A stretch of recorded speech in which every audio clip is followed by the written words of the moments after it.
Olá, nós estamos dando início a um estudo a respeito da linguagem a partir da leitura de A Caminho da Linguagem, de Martin Heidegger. Unterwegs zur Sprache é o título em alemão de um conjunto de escritos a respeito da linguagem. O primeiro escrito se chama simplesmente A Linguagem. Die Sprache. Nós vamos começar, portanto, lendo, sem muitas delongas, o próprio texto que leva este título. Este texto foi uma palestra proferida por Heidegger no ano de 1950, precisamente no dia 7 de outubro de 1950. Essa palestra foi repetida em 14 de fevereiro de 1951 em Stuttgart. Heidegger diz: o homem fala. Falamos quando acordados e em sonho. Falamos continuamente. Falamos mesmo quando não deixamos soar nenhuma palavra. Falamos quando ouvimos e lemos. Falamos igualmente quando não ouvimos e não lemos, e ao invés realizamos um trabalho ou ficamos à toa. Falamos sempre de um jeito ou de outro. Falamos porque falar nos é natural. Falar não provém de uma vontade especial. Costuma-se dizer que, por natureza, o homem possui linguagem. Guarda-se a concepção de que, à diferença da planta e do animal, o homem é o ser vivo dotado de linguagem. Essa definição não diz apenas que, dentre muitas outras faculdades, o homem também possui a de falar.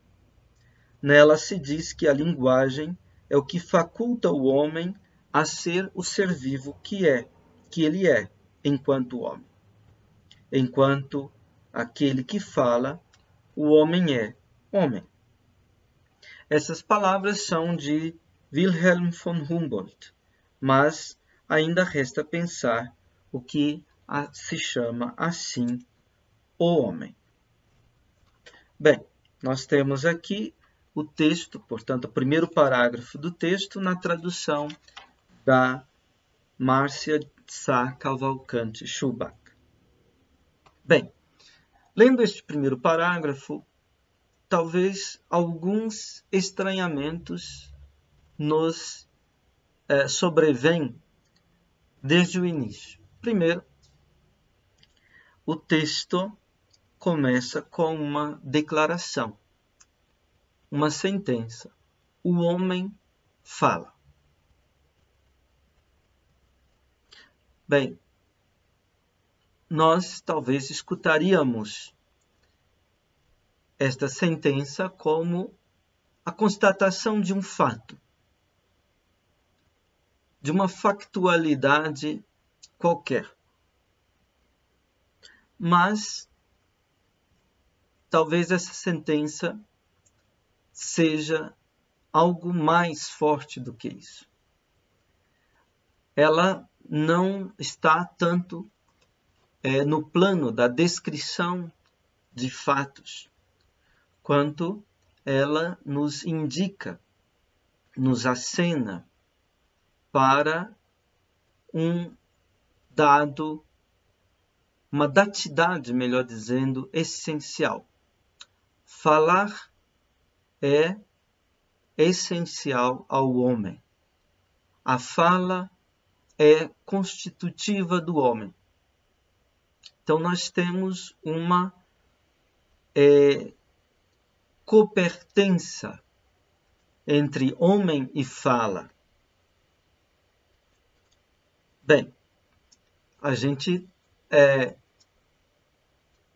pode entender que uma palestra sobre a linguagem comece falando justamente da fala e do homem como um ser vivo capaz de falar.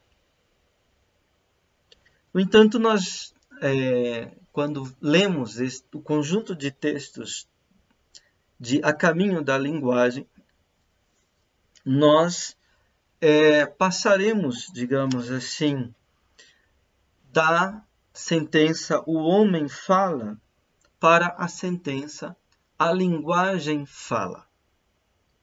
Né? Então, o homem fala é o ponto de partida desse caminho para a linguagem. E, digamos, para onde caminha este caminho? Para a linguagem ela mesma. E o que nos espera é esta outra sentença, de que a linguagem fala.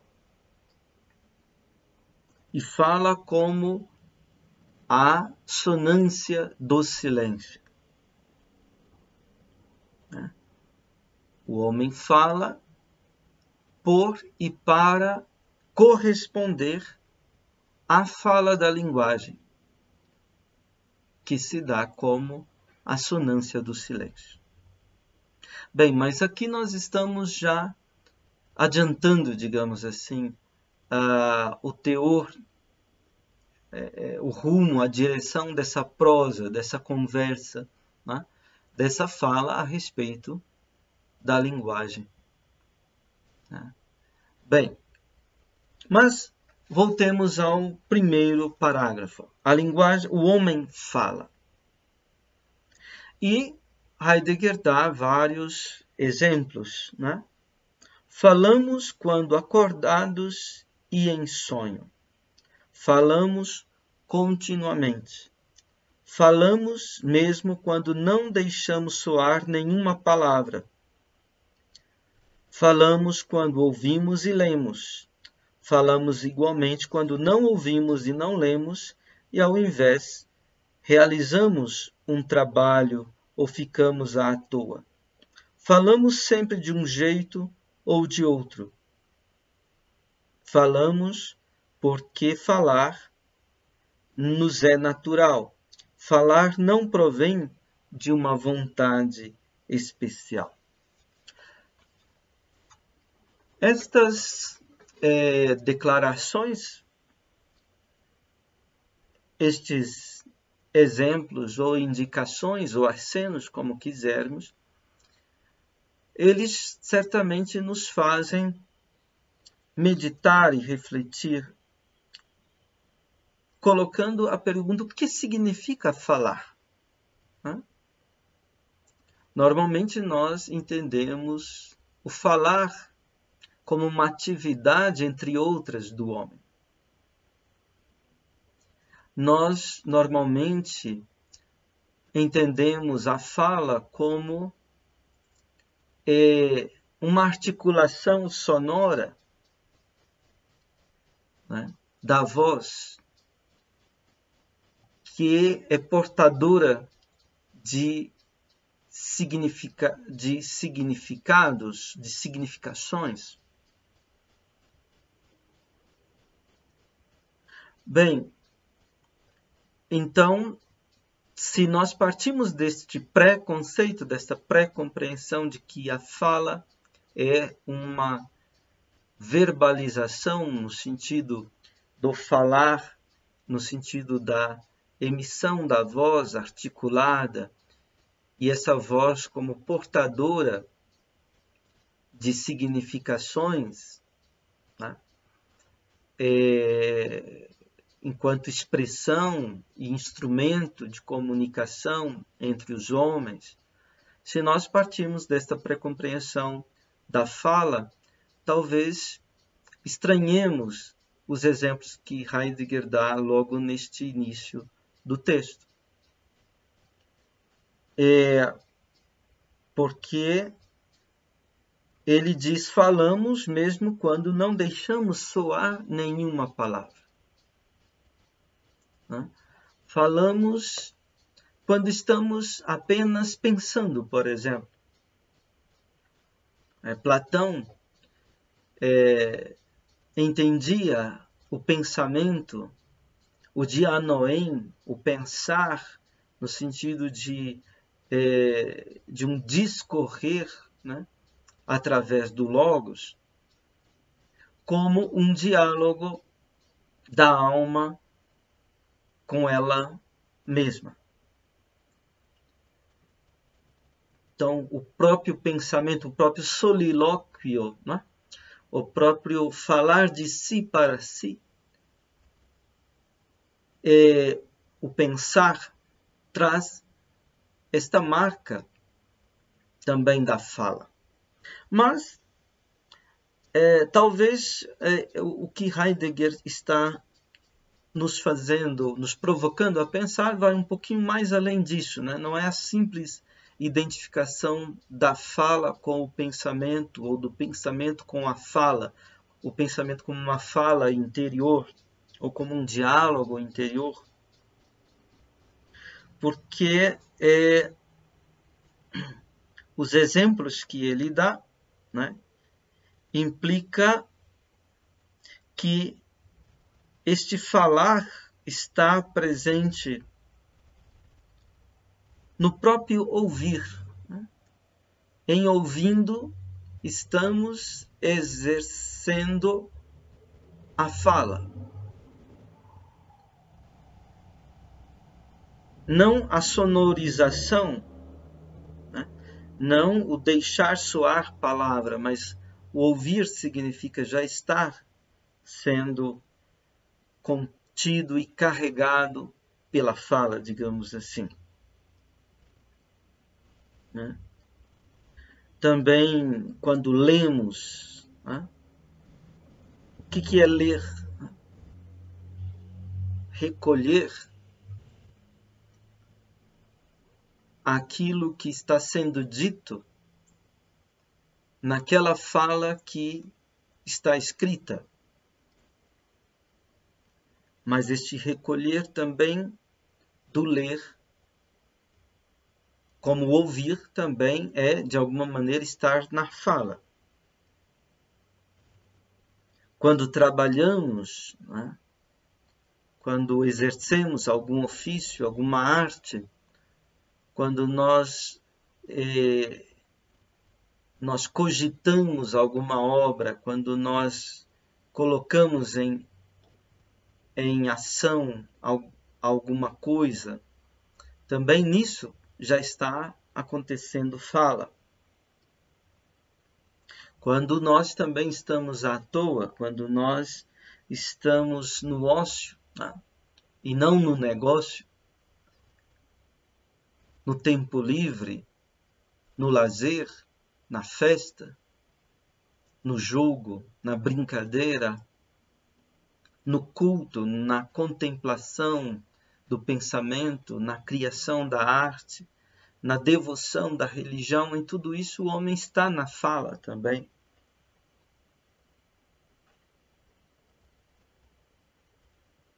Nós falamos quando estamos acordados, o que para nós é fácil de entender, mas também ele diz, falamos também no sonho.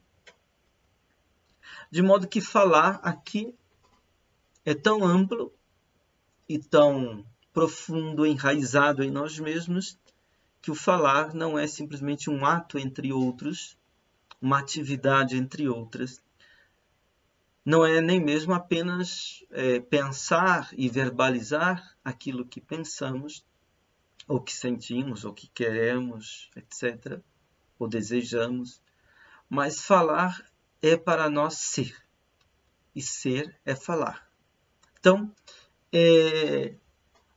aqui, talvez, na minha proposta de interpretação, né, poderíamos, talvez, identificar no homem ser e falar. Né? O que Heidegger diz logo em seguida parece ir nessa direção. Ele diz: nós falamos porque falar nos é natural. Esse natural não significa apenas falar é habitual do homem. Falar é espontâneo do homem. Mas esse natural está entendendo certamente a natureza no sentido da essência, né? Falar é uma operação, digamos assim, que ela surge como marca da nossa própria essência. Então, o falar, ele não brota, não surge de uma vontade especial do homem, né? É constitutivo do homem, está na constituição, está no ser, na natureza, na essência do homem o falar. O falar coincide com essa própria essência do homem. Ora, a constituição humana transcende a própria vontade humana, né? Ela é anterior à nossa própria vontade. Tudo que nós queremos já brota de alguma maneira daquilo que somos, né? Aquilo que podemos querer já surge daquilo que de alguma maneira já somos. Bom, então Heidegger depois remete a uma doutrina, né? A uma doutrina de que o homem, na diferença para com a planta e o animal, é o ser vivo capaz de falar. Que doutrina é esta? Que ensinamento é este? É o ensinamento que nos vem dos gregos, né? Que perpassa toda a história da era metafísica do Ocidente, né? De que o homem é um vivente, né? Cuja vida, Aristóteles na Ética Nicômaco diz, é uma zoé praktike, é uma vida de praxis, de ação, mas é uma vida de ação, uma zoé praktike, que se atém ao logos, né? Logon eron. Então, a partir dessa compreensão que está presente de uma maneira mais explícita na Ética Nicômaco, né? Nós temos essa definição do homem como zoon, logon, eron. O homem como aquele vivente, aquele ser vivo, zoon, que é capaz do logos, que é capaz da linguagem.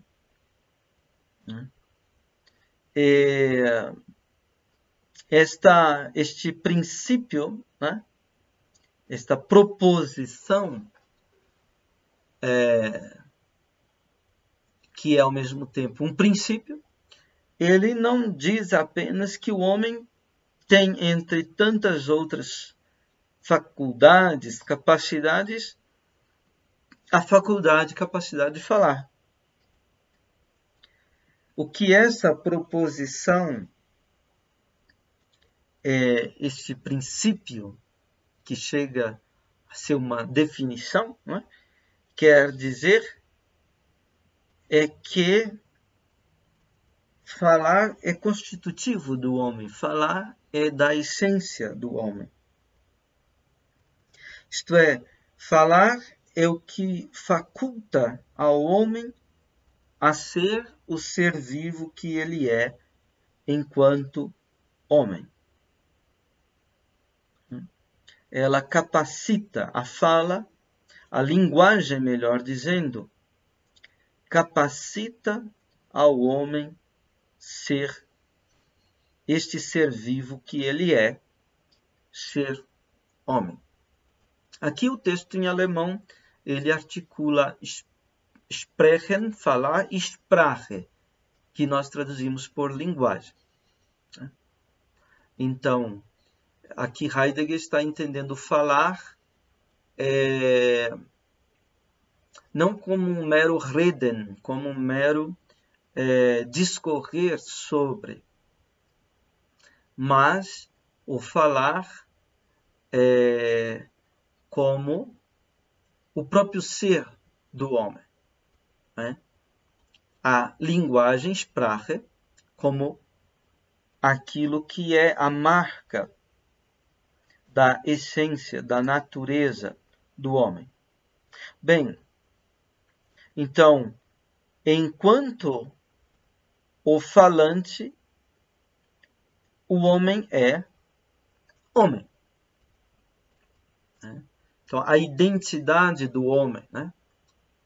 O autós, né? Aqui o homem é homem, né?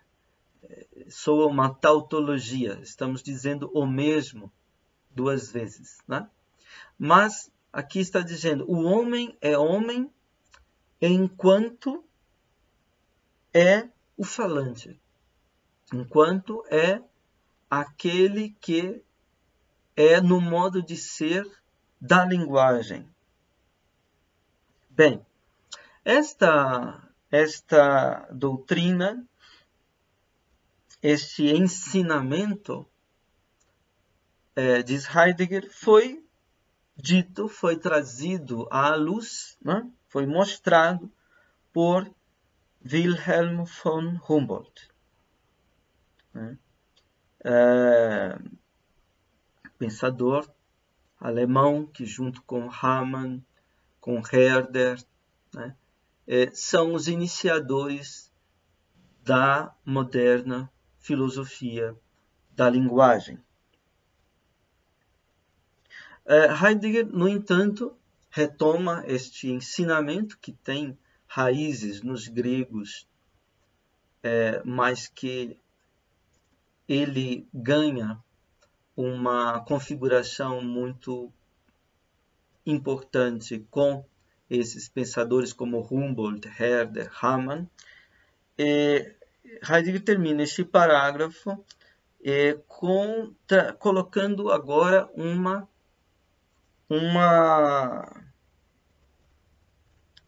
dúvida, uma inquietação, um Bedenken, né?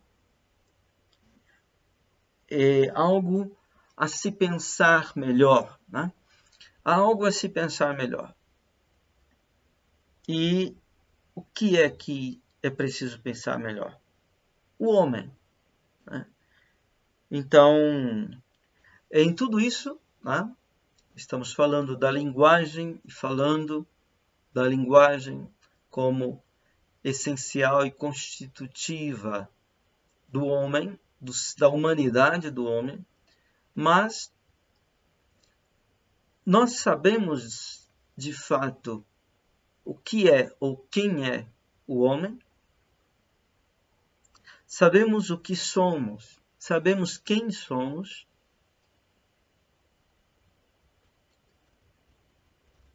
Então, o primeiro parágrafo termina justamente com este Bedenken, esta dúvida, essa inquietação, essa pulga atrás da orelha, né, que nos é colocada e que nos exige pensar melhor, né, aquilo que está sendo dito logo de início. Aí vem o segundo parágrafo, que diz: a linguagem pertence, em todo caso, à vizinhança mais próxima do humano. A linguagem encontra-se por toda parte. Não é, portanto, de admirar que, tão logo o homem faça uma ideia do que se acha ao seu redor, ele encontra imediatamente também a linguagem, de maneira a determiná-la numa perspectiva condizente com o que, a partir dela, se mostra. O pensamento busca elaborar uma representação universal da linguagem. O universal o que vale para toda e qualquer coisa, chama-se essência. Prevalece a opinião de que o traço fundamental do pensamento é representar de maneira universal o que possui validade universal. Lidar de maneira pensante com a linguagem significaria, neste sentido, fornecer uma representação da essência da linguagem, distinguindo-a com pertinência de outras representações. A presente conferência parece pretender a mesma coisa. O título da conferência não é, porém, sobre a essência da linguagem. É simplesmente a linguagem. Dizemos simplesmente, e, com isso, acabamos apresentando um título ainda mais pretensioso do que dizer com simplicidade que se trata de discutir alguns aspectos da linguagem. Pois falar da linguagem talvez seja ainda pior do que escrever sobre o silêncio. Não queremos assaltar a linguagem para obrigá-la a cair nas presas de representações já prontas e acabadas. Não queremos alcançar um conceito da essência da linguagem capaz de propiciar uma concepção da linguagem a ser usada por toda parte e, assim, satisfazer todo esforço de representação. Bem, então vamos tentar comentar, refletir a respeito desse segundo parágrafo. Ele começa dizendo, em todo caso, a linguagem pertence à vizinhança mais próxima da essência do homem. Então, nós temos esta proximidade. A linguagem é vizinha à essência do homem. Trata-se de uma proximidade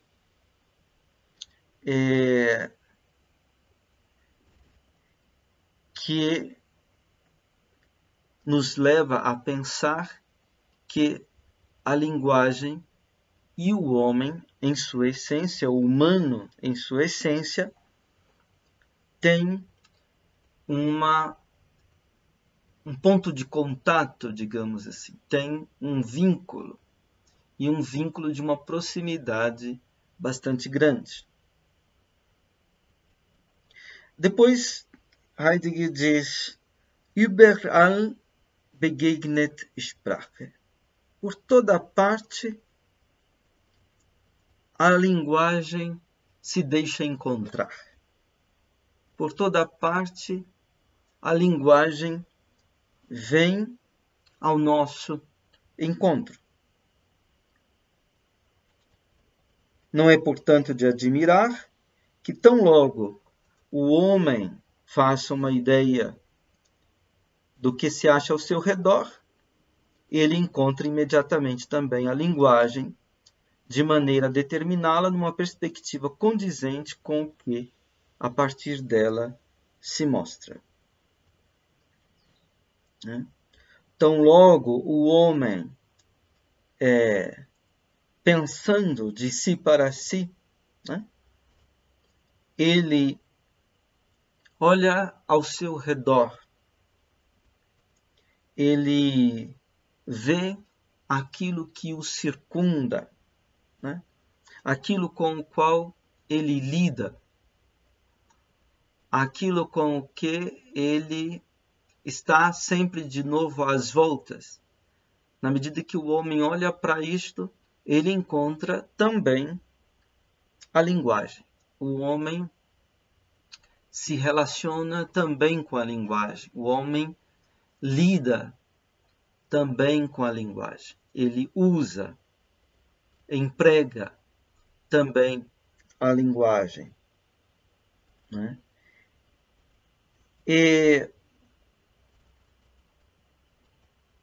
Então,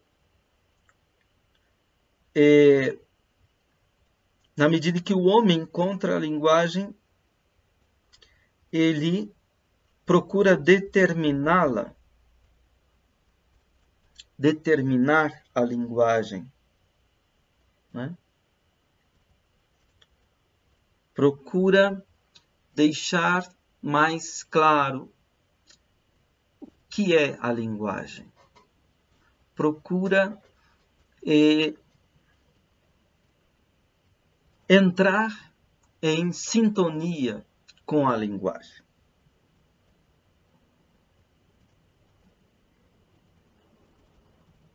E como? Tentando alcançar uma perspectiva na qual a linguagem se mostra. Tentando a determinação da linguagem, ela tem que encontrar a perspectiva que permite essa determinação estar condizente com aquilo que se mostra a partir da própria linguagem. Então, a linguagem se mostra. A linguagem vem ao nosso encontro, nos concerne, nós nos relacionamos com a linguagem, lidamos com a linguagem, empregamos, usamos a linguagem. A linguagem se dá em nosso mundo, na realidade que nos circunda. Então nós tentamos determinar a linguagem, estando atentos àquilo que a partir da linguagem mesma se mostra. Então, trazer à luz, trazer à fala aquilo que se mostra a partir desse próprio mostrar-se é o esforço, o empenho fenomenológico. Né? A fenomenologia, no parágrafo 7º de Ser e Tempo, é indicada preliminarmente como sendo esse empenho de dizer aquilo que se mostra a partir do seu próprio mostrar-se, o fenômeno. Né? O fenômeno é aquilo que se mostra. Então, a linguagem é fenômeno, né? E tentar determinar a linguagem a partir do fenômeno, ele mesmo da linguagem. Aqui é o que está em questão. Bem, então ele está dizendo de um pensar como tentativa de determinar aquilo que se mostra, numa perspectiva que receba sua medida a partir desse próprio mostrar-se. Este pensar seria um Nachdenken, né? Um pensar que se volta para o que há de se pensar.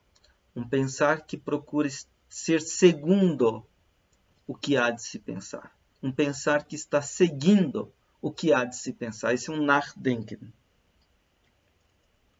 Bom, este pensar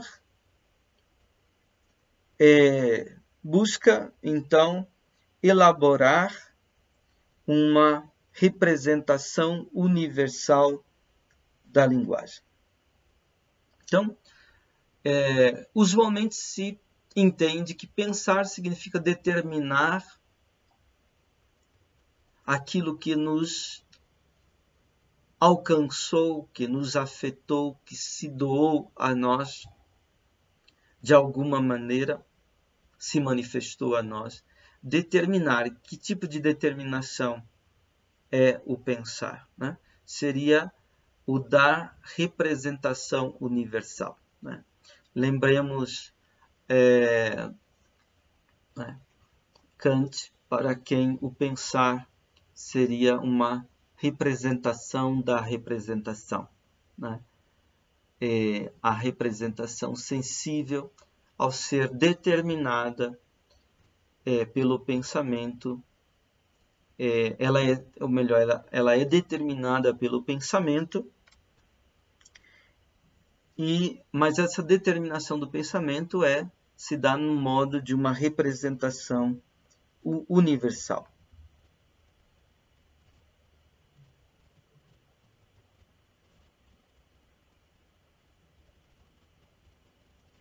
Bom,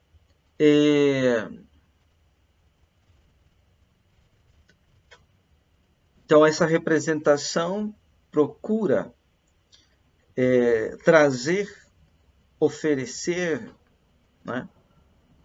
Fornecer aquilo que na linguagem é im Allgemeinen, aquilo que na linguagem é em universal. Né? Então, digamos, se eu procuro determinar com o pensamento o que é uma casa, então eu vou procurar aquilo que é universal da casa, aquilo que está como o que se dá aquilo que é comum a todas as casas. Allgemein, né? Aquilo que reúne todos os casos, né, em questão. Então, das Allgemeine, ou universal, né,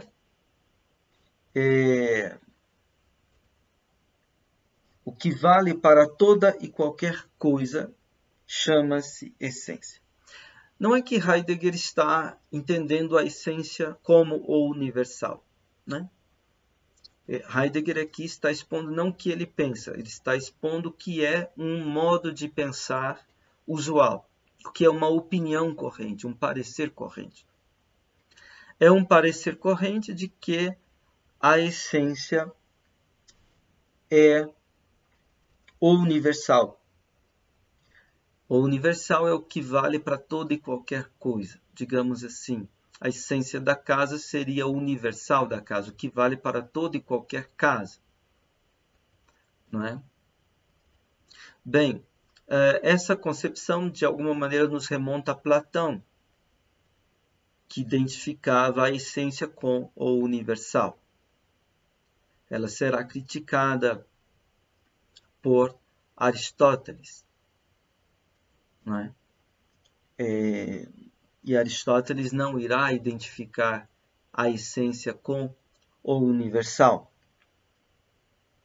Bem, em todo caso, Heidegger está expondo uma concepção usual. Né? Ele diz, prevalece a opinião, né? Quer dizer, é algo comumente, universalmente aceito, né? Ou em geral é aceito, a opinião de que o traço fundamental do pensamento é representar de maneira universal o que possui validade universal.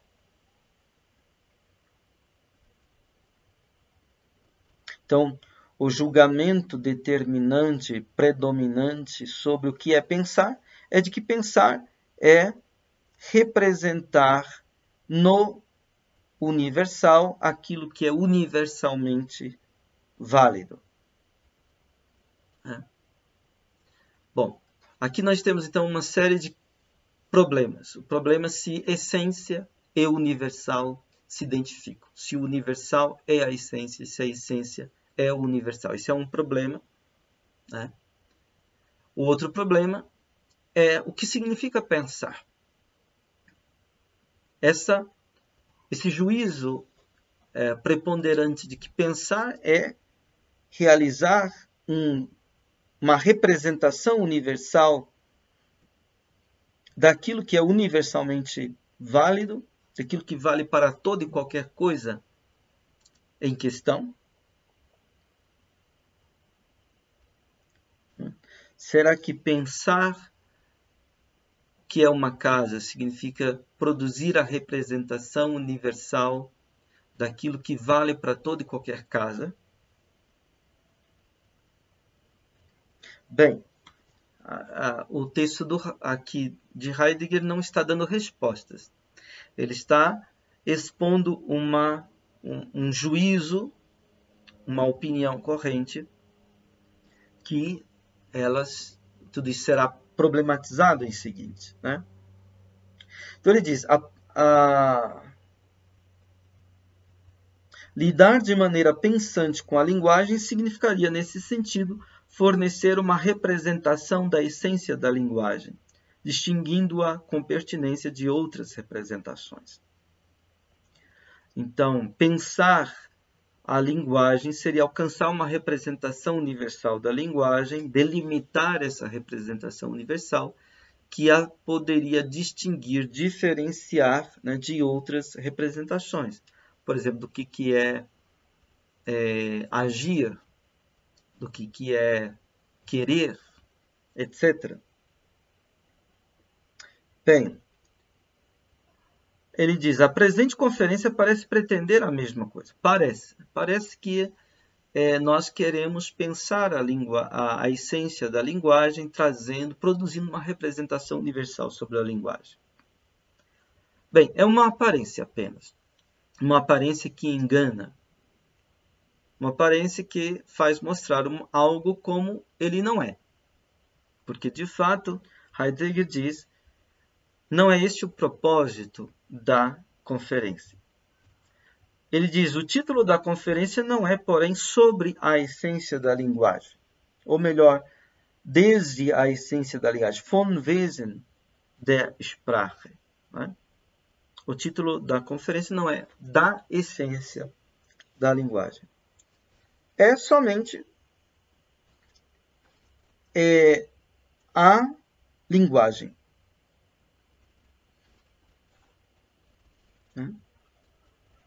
É somente a linguagem. Somente. Bem, dizendo somente, com isso, nós acabamos apresentando um título ainda mais pretensioso do que dizer com simplicidade que se trata de discutir alguns aspectos da linguagem. Então, o título da conferência não é da essência da linguagem, é somente a linguagem. Heidegger diz, isso poderia parecer pretensioso, né? Presunçoso, esse título. Ele parece anunciar que a linguagem como tal será trazida à linguagem de uma maneira direta e imediata, sem que nós tenhamos que fazer nenhum caminho para isso.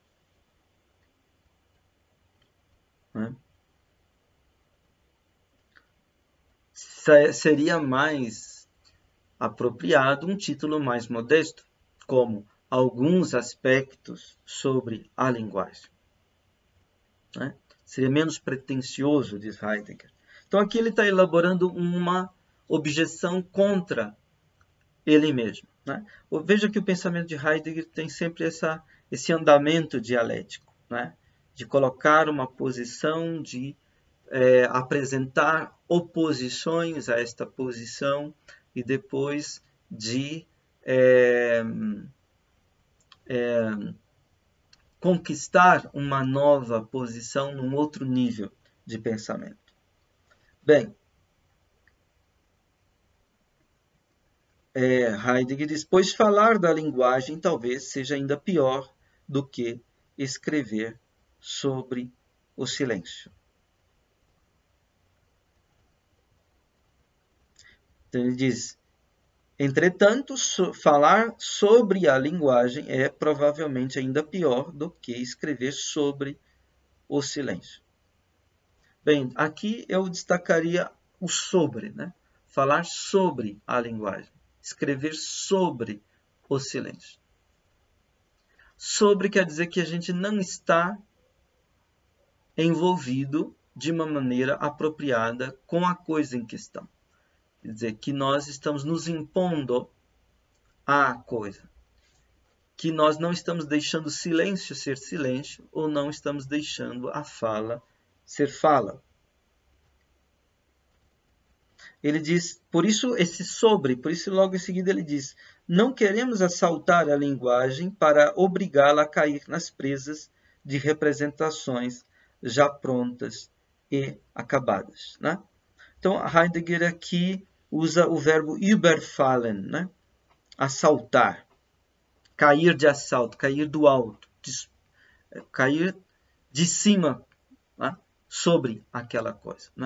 Então, não se trata de um escrever sobre, de um falar sobre, que toma de assalto, que cai do alto sobre o silêncio ou sobre a linguagem. Não se trata de capturar, assaltar a linguagem e capturá-la nas malhas, por assim dizer, dos nossos conceitos, tá? De nossas representações universais. Não se trata, portanto, disso, né? Não se trata de se alcançar uma representação universal sobre a linguagem, na qual a linguagem é assaltada e capturada por nós, naquilo que em geral ela é, e assim nós dominamos a linguagem. Não se trata de um tal domínio sobre a linguagem nesta conferência, nesta reflexão. Bem, nós vamos parar por aqui nesta primeira aula. Depois nós continuaremos com o segundo parágrafo da página 8, em que ele vai retomar o que é esse discutir a respeito da linguagem. Porque ele usou o verbo erörtern, né? Quer dizer discutir, mas discutir no sentido bem preciso de fazer aparecer originariamente o lugar em que o fenômeno pode ser trazido à fala, ou melhor, em que o fenômeno pode nos interpelar. Muito obrigado pela atenção e pela sua paciência.